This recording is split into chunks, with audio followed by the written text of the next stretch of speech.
Bonjour amis joueurs d'échecs. Comme toujours, nous allons commencer cette séance par une brève présentation du contenu.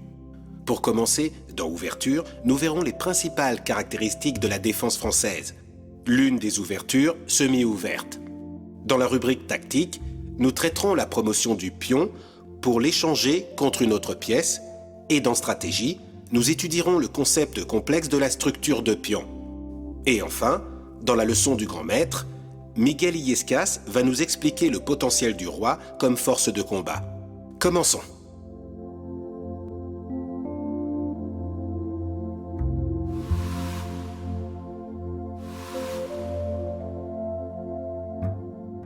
Bien, nous allons étudier à présent les bases de la défense française. Une ouverture du type semi-ouverte qui a été utilisée par de nombreux grands joueurs.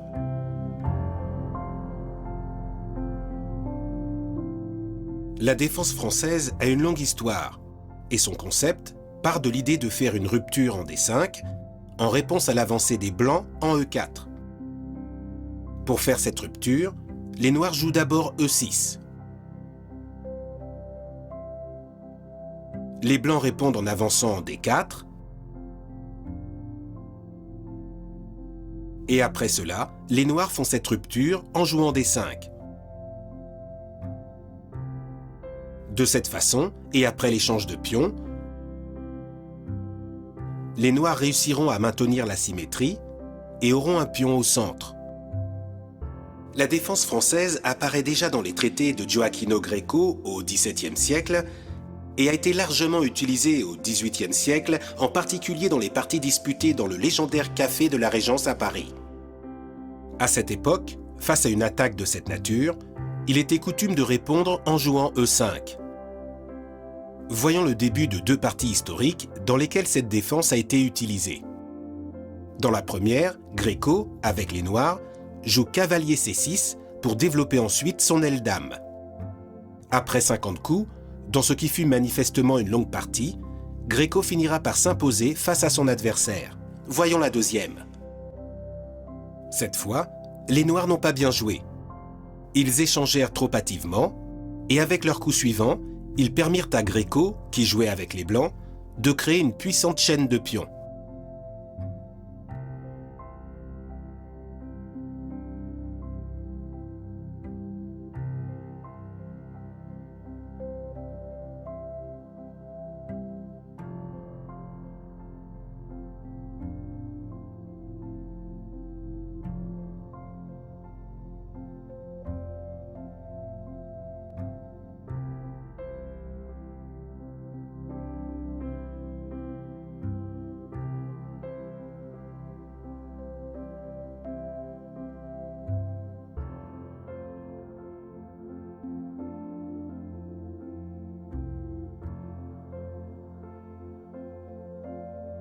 Vous le voyez, les Blancs ont atteint une position très confortable et se sont lancés immédiatement à l'attaque jusqu'à menacer le mat sur la case H7 avec le fou et la dame. Cela a provoqué une faiblesse qui a permis la rupture classique des Blancs, pion F5, face à la défense française. Lorsqu'ils y parviennent, celle-ci est généralement très forte. Observez qu'ici le pion et la dame menacent la case G7. Ce qui suivit, c'est le sacrifice de la qualité et la cinglante attaque finale des Blancs, forçant les Noirs à abandonner.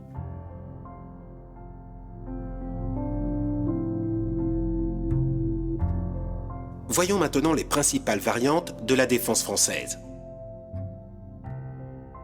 Après D5, les Blancs doivent choisir entre trois stratégies possibles. La première est l'avancée en E5, où les Blancs réussissent à dominer le centre et le défendent face au harcèlement des Noirs.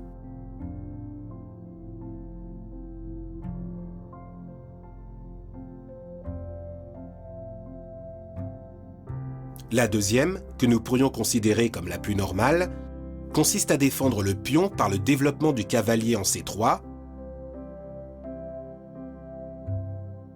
ou en D2. Dans les deux cas, il y a beaucoup de théories. Nous vous recommandons une ligne qui mène à des positions semi-ouvertes et qui vous permettra de déployer un jeu direct et actif. Si quelqu'un veut étudier cavalier D2 ou cavalier C3 de son côté, il doit savoir que les deux sont de très bons coups. La principale différence entre l'un et l'autre est que cavalier C3, il s'agit de la variante Winauer, permet de clouer avec le fou en B4, un coup popularisé par Nimzowitsch. En revanche, avec cavalier D2, variante Tarrasch, le clouage est stérile, parce que les blancs ont l'option C3.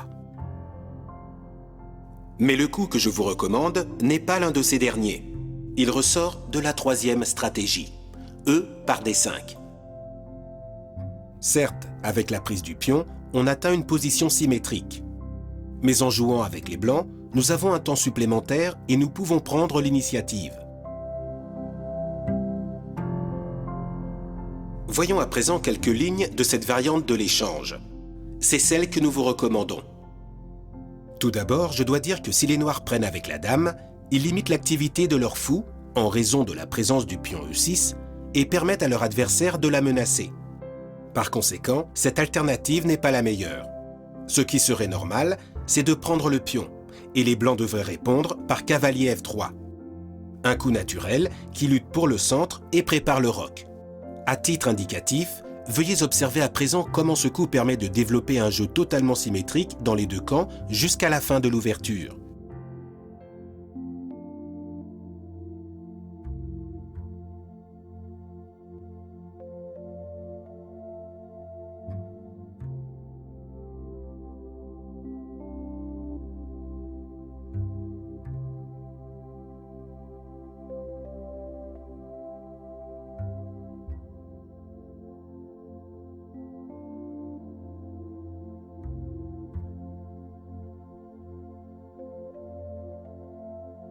Mais que se passerait-il si les noirs ne répondaient à cavalier F3 de manière symétrique?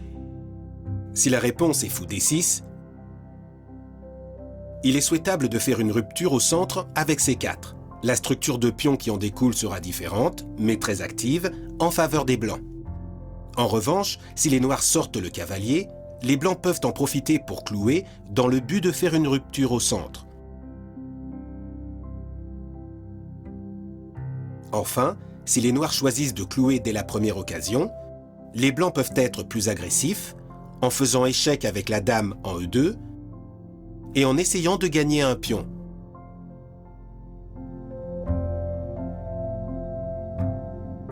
Bien, nous allons mettre en œuvre à présent quelques concepts stratégiques sur les structures de pions. Notez que lors des premiers coups, la symétrie s'est maintenue, jusqu'à ce qu'au cinquième coup, les noirs renforcent leur position et déplacent leur fou en E7. Regardez maintenant la réponse de Kasparov, H3. Ce coup laissa le fou noir sans la possibilité de se déplacer vers les excellentes cases G4 et F5, tout en assurant le développement du fou blanc en F4. L'adversaire de Kasparov ne joua pas bien du tout, et celui-ci réussit à exécuter ses plans. Roc, tour E1, domination de la colonne ouverte et conduite du cavalier sur l'aile roi. Les noirs essayèrent ensuite d'imiter la stratégie du russe jusqu'à la fin de l'ouverture.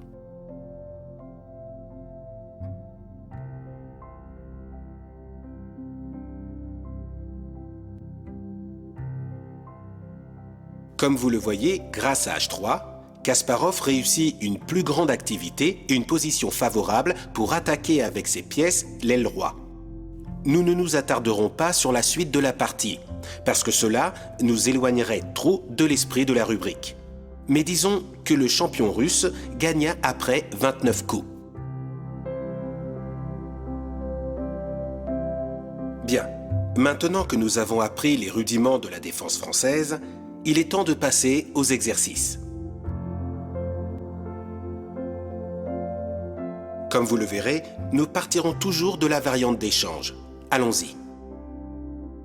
Après avoir joué cavalier F3, notre adversaire nous met en échec avec le fou en B4. Les blancs ont le trait. Vous avez de 1 à 5 minutes pour nous dire comment vous répondriez en suivant votre intuition.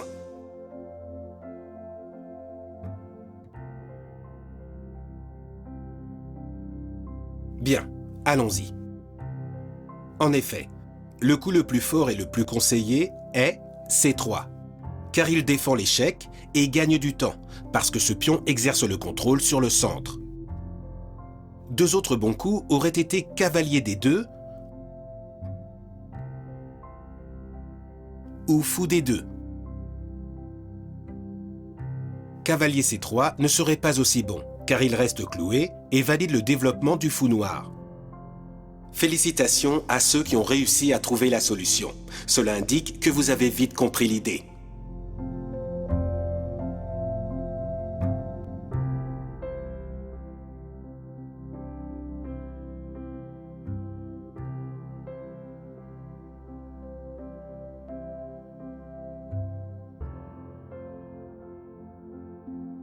Remarquez comment, dans les premiers coups de l'ouverture, après la mise en œuvre de la variante d'échange, le fou blanc choisit le clouage.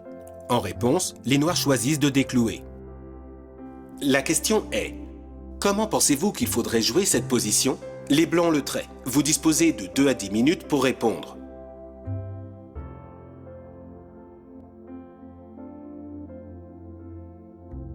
Voyons la solution. Le coup idéal le plus naturel serait le roc. Et en plus de se développer, les blancs préparent l'entrée de la tour en E1 en profitant de la situation ouverte du roi au centre. Une suite possible révélerait les dangers courus par les noirs. Regardez. Ceci devrait préparer la couverture cavalier E7. De leur côté, les blancs pourraient changer de plan et attaquer par C4 en menaçant avec C5 ou C par D5. Le plus logique serait que les noirs prennent maintenant, de même pour les blancs. Bien que le fou ait perdu du temps, observez que les blancs sont parfaitement développés.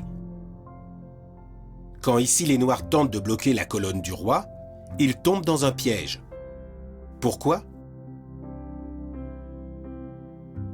Parce que l'attaque sur la case F7 ne peut être parée qu'en roquant. Et c'est alors que les blancs en profitent pour augmenter la pression sur les cases F7 et H7 avec une attaque imparable. Bien, passons à un nouvel exercice. Voyons comment vous vous en sortez. Nous partons de la variante symétrique que nous avons vue dans l'exemple de Kasparov. Ce dernier joue à H3. Imaginons que les noirs répondent par cavalier E4. Comment les blancs devraient jouer maintenant? N'oubliez pas que, dans les ouvertures, il est préférable d'agir simplement et intuitivement. Vous disposez de 3 à 15 minutes pour le découvrir.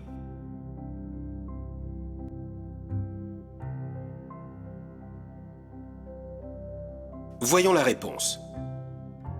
Ceux qui ont choisi de déstabiliser la position avancée du cavalier ennemi en attaquant leur pion d'appui ont trouvé. Pour ce faire, le meilleur coup sera C4. Tour E1 est également une bonne option pour faire pression ensuite avec C4. Un coup moins bon serait cavalier C3. Parce que les noirs pourraient répondre en soutenant le cavalier par F5. C'est la même chose avec cavalier D2.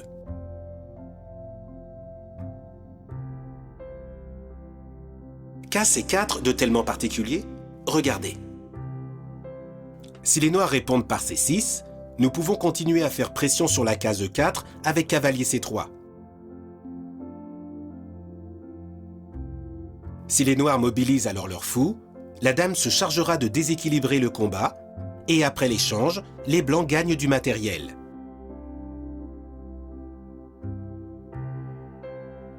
C'est pourquoi les noirs pourraient aussi opter pour F5. Mais que se passe-t-il? C'est que grâce à l'avancée du pion en C4 et à la position du cavalier en C3, on peut augmenter la pression sur la case D5 avec le coup dame B3. De cette façon, les noirs ne peuvent pas défendre deux cases à la fois, D5 et E4, et voient comment les blancs, après l'échange de cavaliers, sont mieux développés.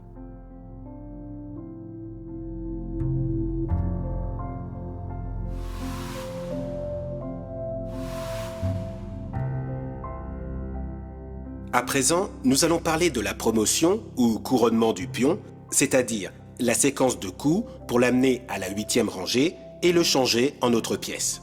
À cause du déséquilibre matériel que cela provoque souvent, cette ressource tactique est très importante et l'on peut faire de grands sacrifices pour y parvenir.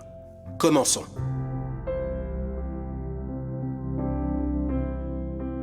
Voyons d'abord 2 exemples de promotion dans une finale de partie.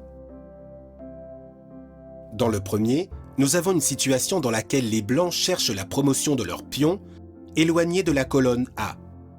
Les Noirs essayent de l'éviter avec le coup B4, qui attaque le pion, menace le cavalier et se réserve la possibilité de jouer fou G2 si les Blancs avancent leur pion en A7.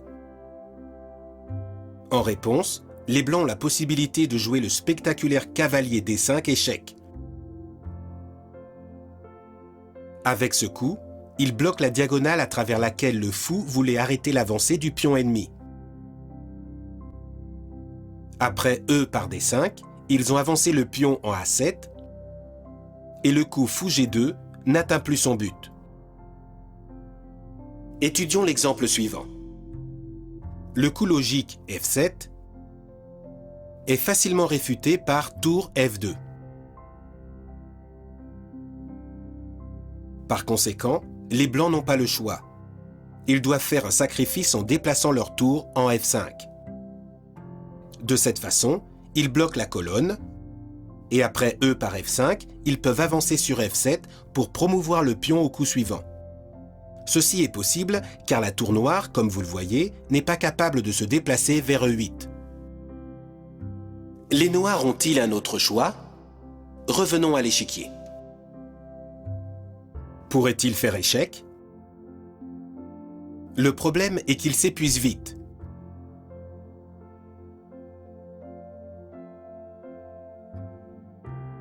Et que lorsqu'ils essaient d'arrêter le pion par la rangée, ils y parviennent, mais au prix de la tour.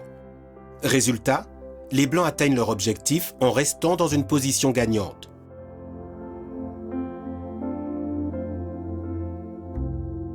Voici un exemple où la promotion du pion devient une arme tactique en milieu de partie. La position vient de la partie entre Macdonnell et Labourdonnais qui s'est tenue en 1834. Le Français Labourdonnais, avec les Noirs, joua le spectaculaire Dame G2 échec, un coup qui obligea les Blancs à prendre avec la tour par G2.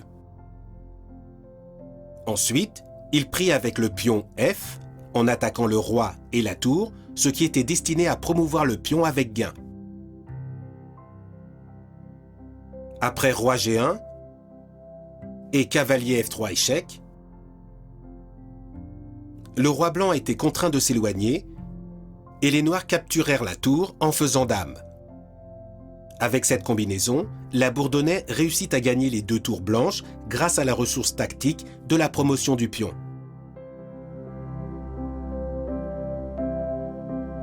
Maintenant, nous allons aborder les exercices. C'est la meilleure façon de voir si vous avez bien assimilé la théorie. Les Blancs ont le trait. Notez que les Blancs ont un pion en moins et que le cavalier est attaqué. Mais ils disposent d'un pion sur E7, avancé et défendu. Nous allons vous laisser de 3 à 15 minutes pour trouver la meilleure façon de profiter de cette position. Vous êtes prêts? Montre en main.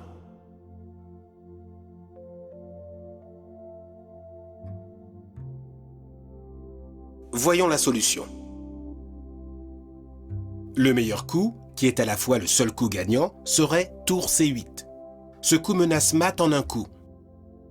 Si la tour noire prend,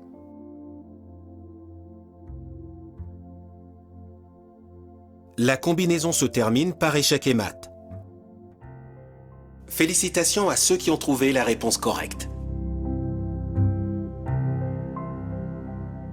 Encore un problème basé sur la promotion d'un pion. Vous devez trouver comment le résoudre. Les Blancs ont le trait et parviennent à promouvoir un pion.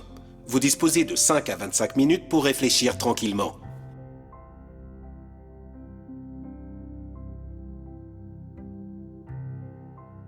Ça va? On passe à la résolution? En effet, la solution est de bloquer les cases noires. Regardez, les noirs veulent utiliser leur fou pour arrêter le pion. Si nous essayons de l'éviter avec le roi, cela ne sera pas suffisant, car les noirs trouveront une alternative, dans ce cas par A5.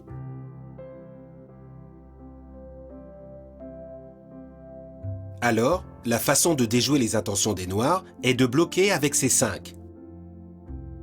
Ce pion essaiera d'aller à dame. Et quand les noirs voudront l'éviter, ils se retrouveront face à une avalanche de renforts qui les déborderont.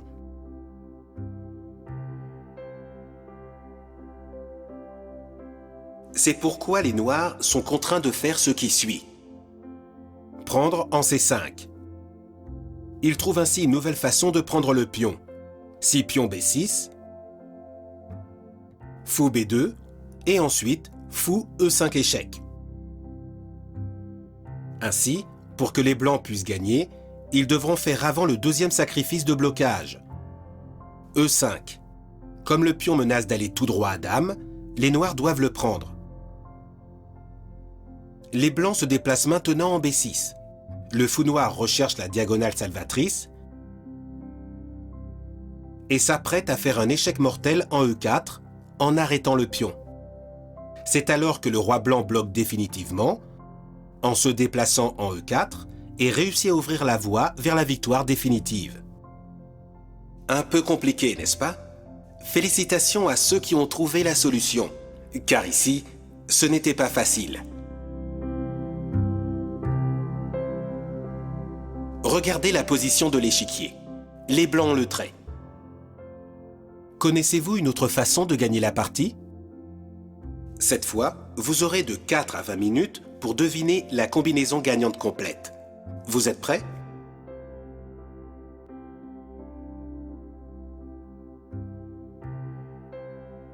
Voici la solution. Première remarque. Le seul espoir des blancs est le pion F6, qui peut aider à armer une attaque éclair. Deuxièmement, tout coup qui n'implique pas de faire échec est voué à l'échec. Nous commençons en jouant F7 échec. Le roi noir occupe la case de promotion. Les noirs semblent donc gagner la partie. Si dame H7, ils répondent par dame D4 échec et parviennent à mener une attaque décisive, en plus d'être sur le point de promouvoir le pion C2. Par conséquent, les blancs n'ont pas le choix, ils doivent être plus expéditifs. Alors félicitations à ceux qui ont trouvé F7 échec. Nous réservons la mention très bien à ceux qui ont décidé qu'après viendrait dame par G7 échec. Ce coup est gagnant parce qu'après la prise des noirs, nous avons débloqué par la force la case de promotion. Et nous avons la possibilité d'attaquer avec la dame et la tour. Cela nous permettra de gagner la dame ennemie et ensuite, avec 2 échecs précis, d'éliminer le pion dangereux sur C2. Encore une fois, félicitations à ceux qui ont résolu l'exercice de manière satisfaisante.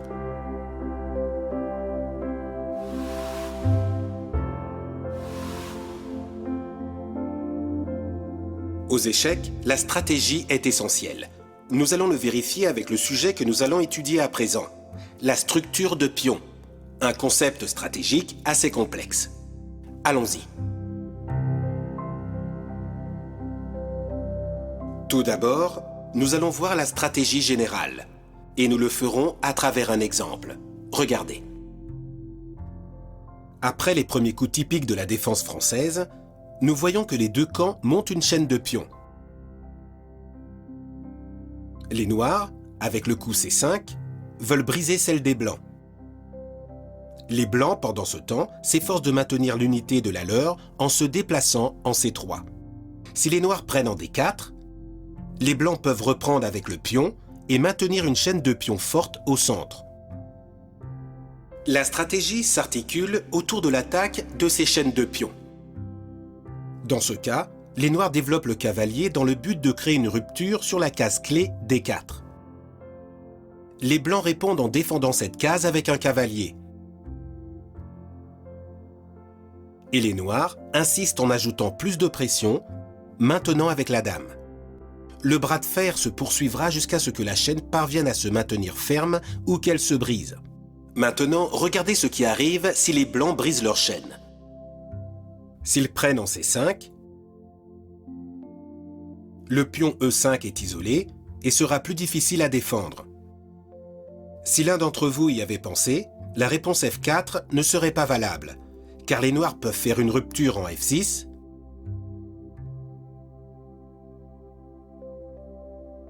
et après les prises, avoir 2 pions au centre contre aucun pour les blancs. Ce sont les plans et les stratégies qu'on peut rencontrer dans ce type de situation. Parlons maintenant de ce que l'on appelle les îlots de pions, un concept inhérent à la structure de pions. Analysons 2 exemples. Regardez dans ce premier les structures des 2 camps. Les blancs ont 4 pions, divisés en 2 groupes. Nous dirons qu'ils disposent de 2 îlots. Les noirs, de leur côté, ont 4 groupes, soit 4 îlots qui, en étant séparés, ne collaborent pas entre eux. Plus il y a d'îlots de pions, pire c'est. Nous voyons que, bien que les noirs aient un pion en plus, ce sont les blancs qui ont le plus de chances de gagner la partie. Notez que le pion H7, solitaire, contrairement au pion blanc, est extrêmement vulnérable. N'ayant pas de compagnon près de lui, ce pion ne pourra être défendu que par des pièces.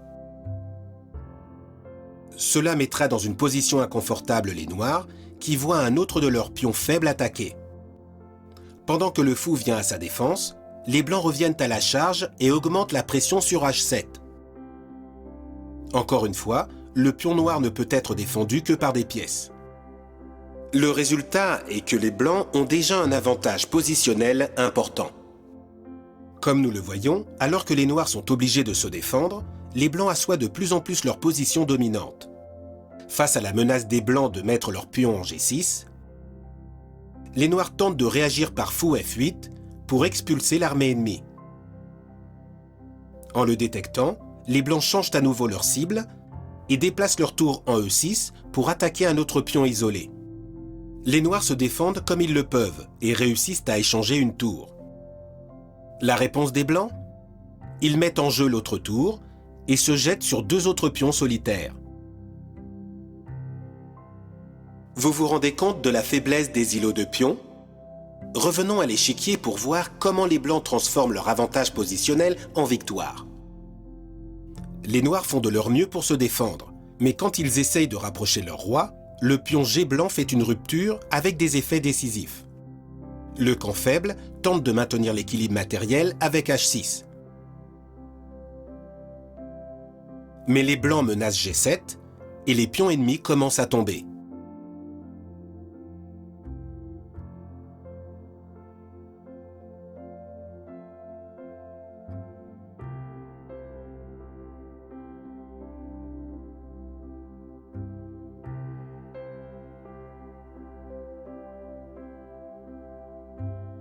Ici, nous voyons comment, après les échanges, le pion va coûter une pièce au noir et donc la partie. Prenons un deuxième exemple d'îlot de pion. Dans ce cas, avec les 2 dames sur l'échiquier. Regardez. Le roi blanc est protégé par une forte chaîne de pions, tandis que les noirs ont dispersé les leurs, excepté les 2 qui protègent leur roi. Face à cette situation, les blancs lancent une attaque à la baïonnette pour échanger leur pion contre un pion ennemi. Résultat, les blancs maintiennent la chaîne, tandis que les noirs se retrouvent avec un seul pion protégeant le roi. C'est un procédé typique pour détruire ce qui reste des chaînes ennemies. À présent, avant d'aborder les exercices, nous allons voir 3 structures typiques, différentes de celles de la défense française de l'exemple initial. La première se produit après le 4e coup des blancs, et c'est une défense Philidor.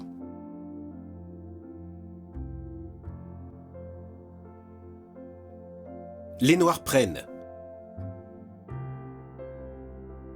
Les blancs prennent en D4. Le résultat est une structure connue comme le petit centre. Les noirs n'ont qu'un seul pion en troisième rangée, le petit centre, contre un pion blanc en quatrième rangée. Cela donne un léger avantage d'espace aux blancs, car ils contrôlent plus de cases et meilleurs que leur adversaire. Celles indiquées en vert sont contrôlées par les blancs, les jaunes par les noirs et les rouges pour les deux. Par conséquent, grâce à leurs pions plus avancés, les blancs ont un meilleur contrôle de la zone centrale. Le petit centre a plusieurs particularités stratégiques. Habituellement, les blancs attaquent l'aile roi et recherchent la rupture au centre avec l'appui du pion F2. De leur côté, les noirs ont l'habitude de jouer cavalier F6, fou E7 et recherchent le petit roc, en plus de faire pression sur le pion blanc en E4 par la colonne du roi. Voyons maintenant une structure sicilienne. Après les premiers coups, les noirs peuvent choisir quelle structure sicilienne ils vont mettre en œuvre.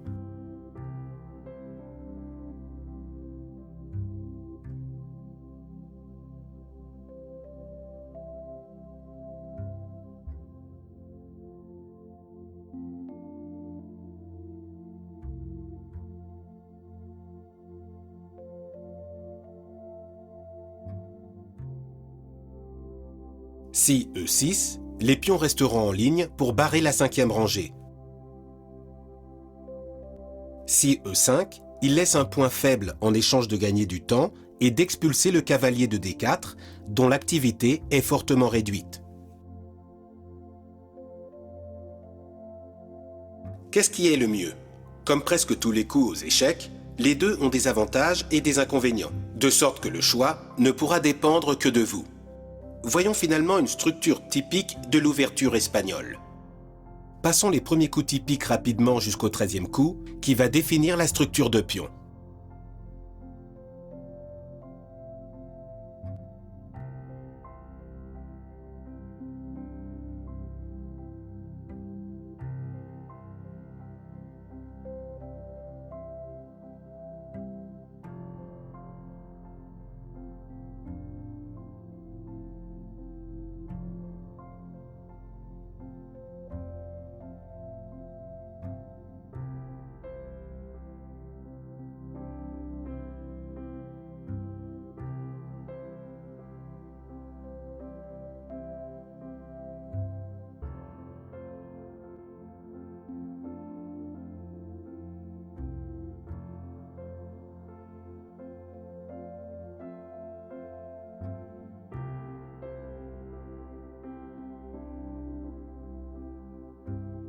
Regardez, si les blancs choisissent de prendre un E5, ils obtiennent une structure plus ou moins symétrique. 4 pions sur l'aile roi et 3 sur celle de la dame. Par conséquent, 2 îlots de pions pour chaque camp. S'ils se déplacent sur D5, ils ferment le jeu et définissent une seule chaîne de pions dans chaque camp. Les noirs auront alors la possibilité de faire une rupture en F5 et les blancs en A4 ou F4. Enfin, les blancs pourraient jouer cavalier F1 pour maintenir la tension au centre plutôt que de le stabiliser.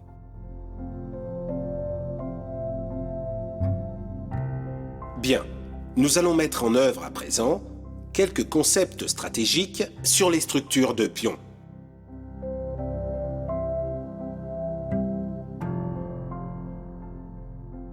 Les blancs ont le trait et doivent trouver le meilleur moyen de résoudre la tension entre le pion A5 et le pion B4 sur l'aile dame. Doivent-ils prendre, avancer ou attendre? Vous avez de 4 à 20 minutes pour vous décider. Vous êtes prêts? Allez-y.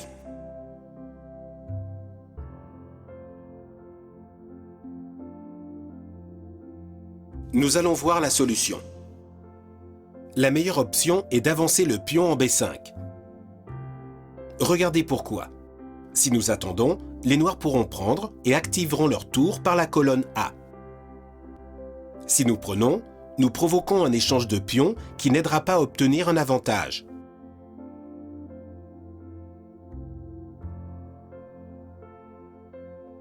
Par conséquent, le coup qui met les noirs en difficulté est l'avancée en B5.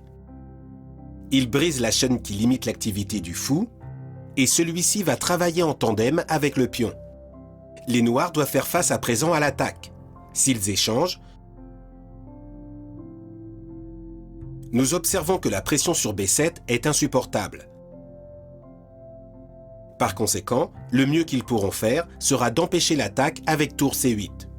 Par conséquent, les blancs peuvent désormais échanger et envahir favorablement le territoire ennemi.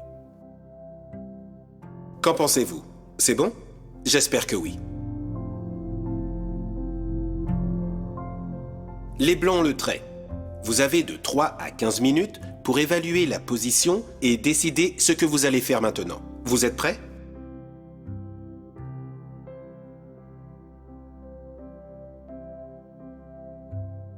Voici la solution.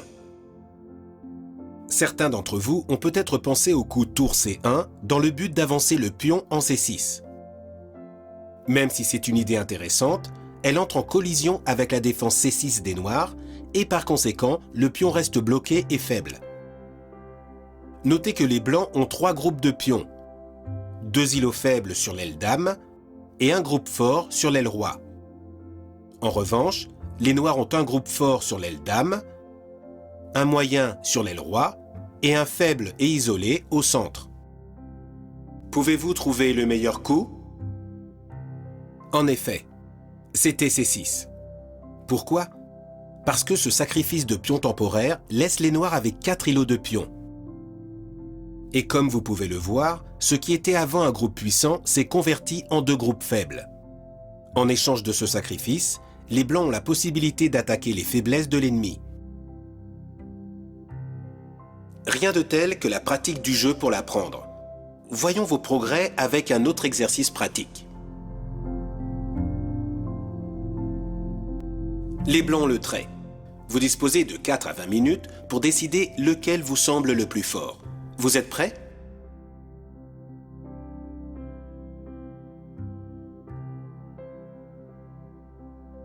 Découvrons la réponse.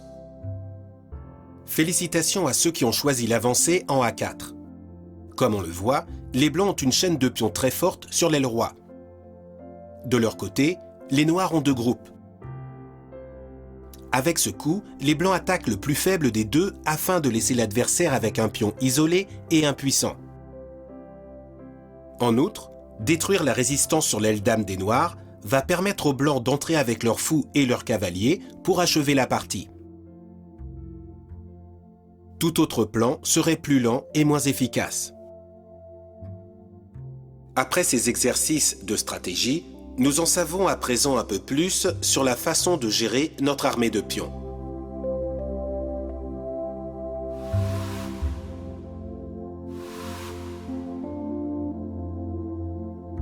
À présent, nous verrons les situations où le roi entre en action dans les finales de partie. Le roi, par sa marche, est une force de combat puissante que nous ne devons pas sous-utiliser. C'est en finale que le roi fait son apparition en agissant de manière très remarquable. Comme il y a moins de pièces ennemies, il sort en terrain découvert pour exercer une tâche très importante, surtout si son homologue est toujours enfermé dans le roc. Commençons par un exemple qui montre un roi dominant. Comme vous le voyez dans cette situation, le roi blanc est situé au centre, tandis que son homologue est toujours dans le roc. En tenant compte de ce facteur, les blancs acceptent l'échange de dames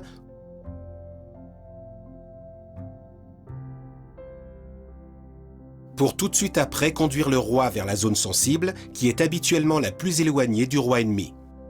Ainsi, il est facile d'imaginer que dans ce cas, le roi noir n'arrivera pas à temps pour contrecarrer l'activité de son homologue qui a lancé une chasse aux pions ennemis situés sur l'aile dame. Nous avons vu que le roi noir n'arrivera pas à temps pour aider ses pions. Mais ces pions ont-ils un autre moyen de défense? Regardez ces 2 magnifiques coups du cavalier D8.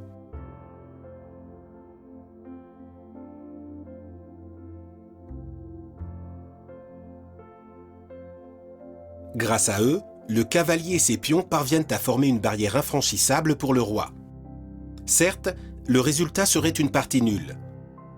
Même si les blancs peuvent jouer B4 et profiter de leur majorité de pions dans le secteur. Que peuvent faire les noirs maintenant? S'ils prennent en B4, ils finiront par perdre rapidement. Car ni le roi ni le cavalier ne pourraient empêcher que le pion blanc, défendu par son roi et par son fou, soit promu en A8. S'ils essaient de figer l'action sur l'aile dame et de ramener leur roi, en capturant finalement, ils permettraient au roi blanc d'accéder à la case B6, d'où il pourra prendre le pion. Notez que le roi blanc devra choisir le moment approprié pour cela. Car s'il prend le pion au mauvais moment, il pourrait être acculé. L'activité du roi a plus de poids que celle d'un pion. Ne vous précipitez jamais. Si cela arrive, la victoire blanche serait sérieusement compromise. Par conséquent, quelle serait la voie la plus efficace pour gagner la partie? Maintenir le roi actif et la pression. Pour ce faire, d'abord nous améliorions la position en déplaçant le pion en C4. Quand les noirs tentent de bloquer, nous les forçons à le faire, mais avec le cavalier. Ainsi, nous pouvons prendre le pion avec le roi et sortir sans problème, même s'ils essayent de nous acculer. Comme vous le voyez, les blancs consolident leur avantage, gagnent un pion, l'adversaire est mal en point.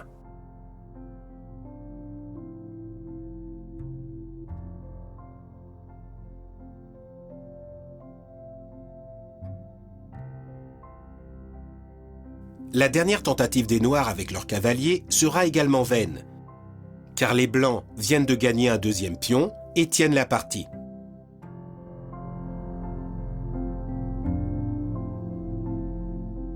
Ici, dans cet exemple, qu'arrive-t-il si, dans la finale d'une partie, nous avons les deux rois actifs?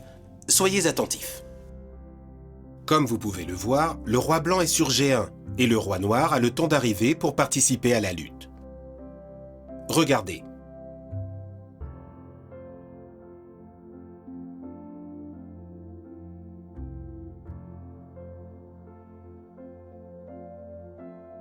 Après l'échange de dames, les rois sont mobilisés et le cavalier noir coupe l'accès au roi blanc.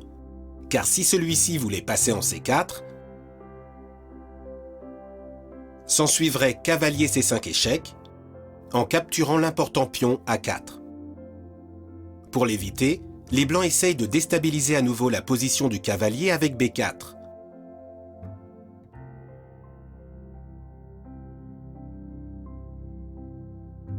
Mais cette fois, les noirs arrivent à temps pour former une barrière impénétrable et contrôler la case clé C5. Dans cette situation, la partie devrait se terminer par une nulle.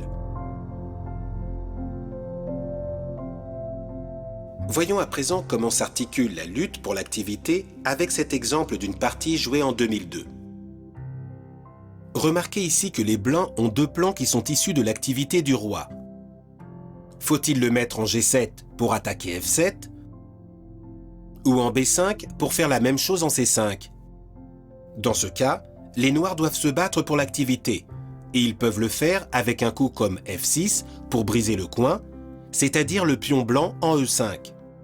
Les blancs réagissent par F4 pour renforcer le pion, mais permettent aux noirs de jouer F5 et de fermer la voie vers l'aile roi. Il ne reste alors que l'option de mettre le roi blanc sur l'aile dame. En sachant qu'ils ne vont pas pouvoir l'éviter, les noirs décident de se battre pour l'activité et de concentrer leur attention sur l'autre aile pour finir, après quelques coups, par égaliser la position et la partie.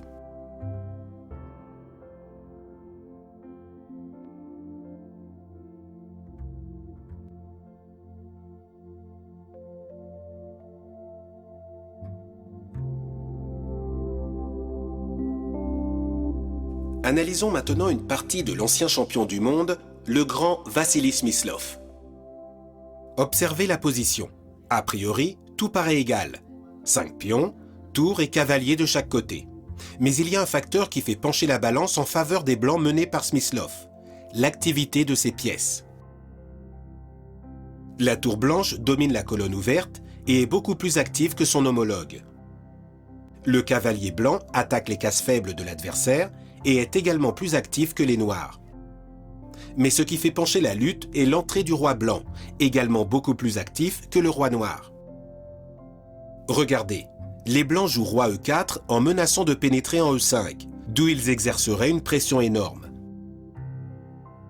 Comme dans l'exemple précédent, les noirs essaient d'activer leur roi, mais il maintient l'initiative avec tour D6.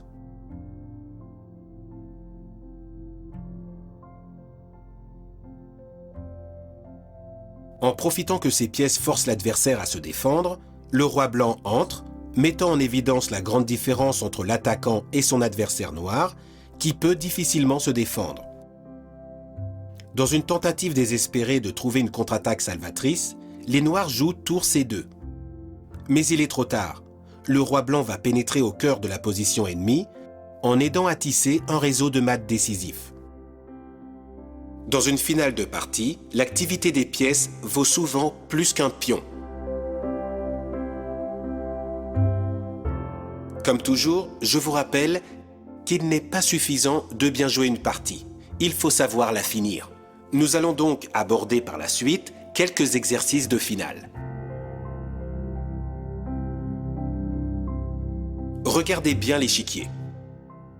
Les blancs ont le trait en ayant une meilleure position grâce à la plus grande activité de leurs pièces. Avez-vous une idée pour conclure la partie? Vous disposez de 3 à 15 minutes pour vous décider.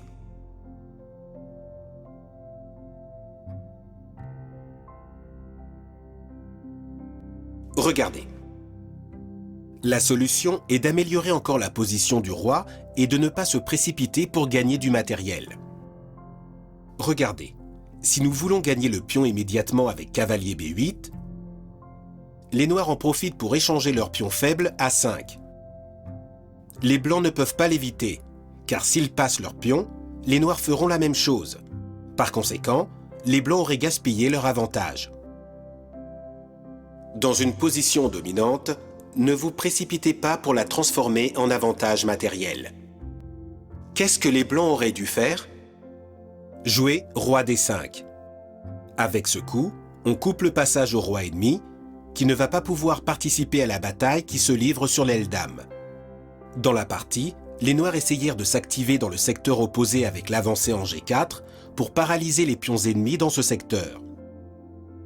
Bien que les blancs ne l'aient pas joué, nous croyons que le coup qui conduisait le plus facilement à la victoire était cavalier A5.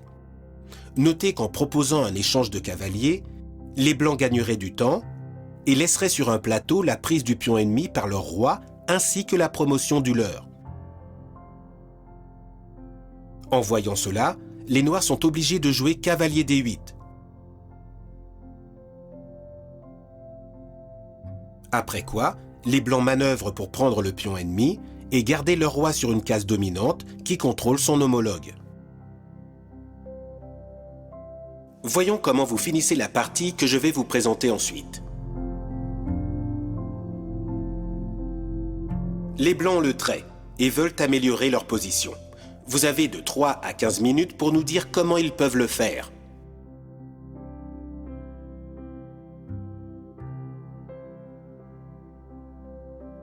Résolvons le mystère. Excellent pour ceux qui ont vu le coup tour F5. Regardez. Le roi blanc est très actif, mais ne participe pas dans la zone chaude de la bataille. Où aimerait-il être? En B6, pour faire pression sur la chaîne de pions ennemis. Et qu'est-ce qui l'en empêche? La tour D5. Après ce raisonnement, le coup tour F5 sera le mieux pour obtenir que le roi puisse entrer en scène. Dans la partie, les noirs mirent en échec pour conserver leur tour. Mais après quelques coups, les blancs envahirent l'aile dame et gagnèrent la partie. Continuons un peu plus la pratique. Je vais vous défier avec un exercice de finale qui vous plaira. Vous êtes prêts? Les noirs ont le trait. Que feriez-vous à leur place? Vous disposez de 3 à 15 minutes pour répondre. Vous êtes prêts? Alors c'est parti.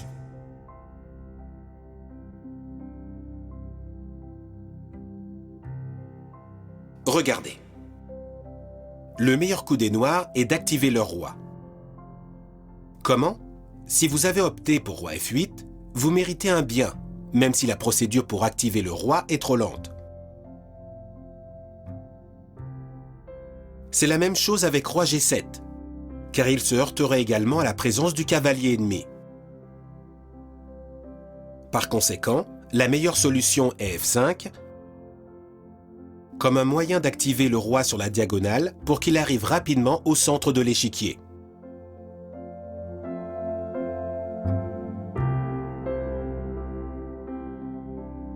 Je vois que la partie d'aujourd'hui fait partie de celle que tu as jouée contre un champion du monde. Effectivement, Vassili Smyslov qui est décédé à présent. J'ai eu l'honneur de l'affronter à 3 reprises. La première en 87, c'est conclu en partie nulle après une lutte acharnée.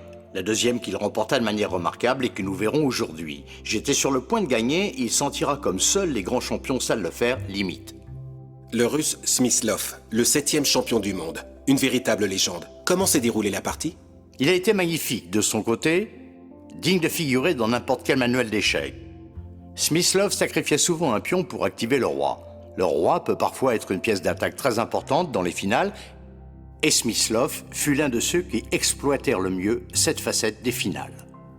Son jeu fut tellement excellent que je vais te montrer la partie sans aucune variante, directement tout le processus grâce auquel Smyslov parvint à activer son roi et à gagner une partie qui paraissait nulle. Es-tu prêt à goûter du caviar russe? Avec un peu de vodka, s'il vous plaît. Bien dit, Nazdrovia. Nazdrovia. À sa santé. Bien, voici la position dans laquelle Vassili Smyslov joua F5. Il jouait avec les blancs.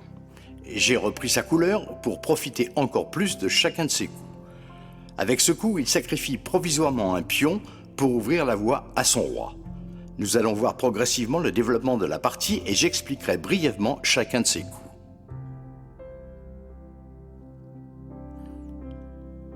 Je disais que les blancs sacrifient provisoirement un pion, car son roi passe déjà à l'action.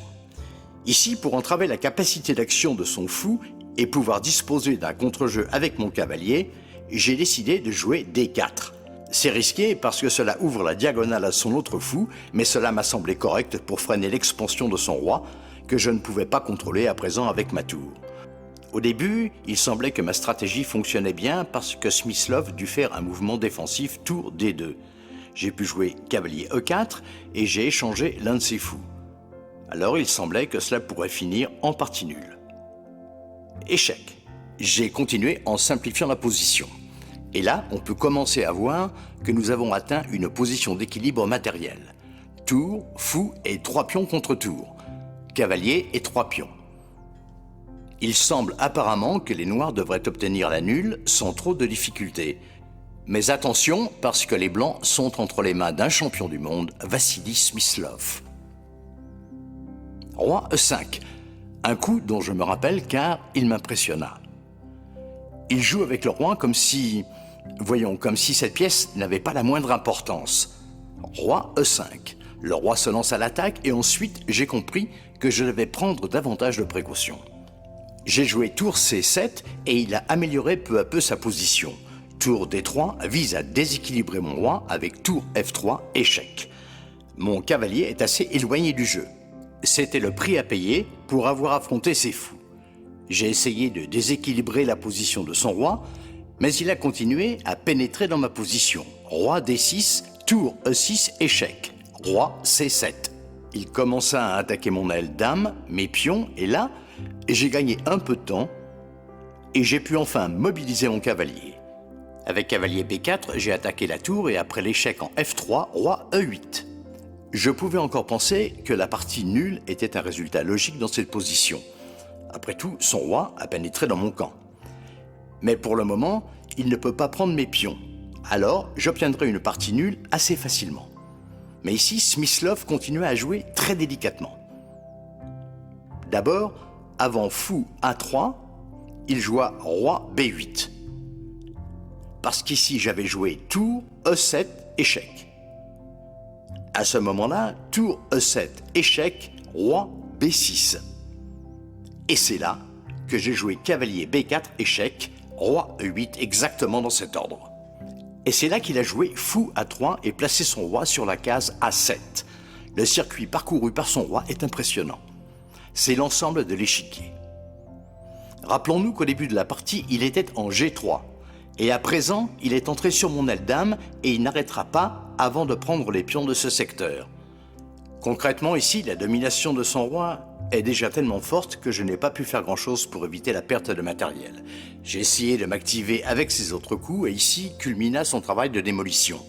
Le roi avec roi B8 au 48e coup, et j'ai dû échanger les tours et admettre la perte de matériel. À ce moment-là, Smyslov captura triomphalement le pion au 48e coup. Et avec l'avantage d'un pion plus la finale fou contre cavalier, qui est également avantageuse dans des positions ouvertes, Smyslov gagne à la partie 13 coups plus tard, mais nous laisserons cela de côté. Car ce que je voulais vous montrer, c'est comment Smyslov travaillait ses positions avec la pièce la plus sensible, le roi. Tu vois Marcos, je continue à apprendre chaque fois que je revois cette partie. Oui, c'est une merveille technique. Smyslov rendait tout très facile. C'est sûr, et imagine qu'il avait déjà 68 ans. Je ne veux même pas savoir comment il jouait quand il en avait 30. Vraiment un cas exceptionnel. Miguel, je ne sais pas si je ne préfère pas tes défaites à tes victoires. Dans ce cas-là, je te comprends parfaitement, parce que c'est une partie fantastique. Oui, elle m'a enchanté. J'en suis ravi, Marcos. À bientôt. À bientôt, Miguel. Bien, la session est terminée. J'espère que cela vous a paru intéressant et que cela vous aidera à améliorer votre jeu. Révisez, étudiez et à la prochaine session.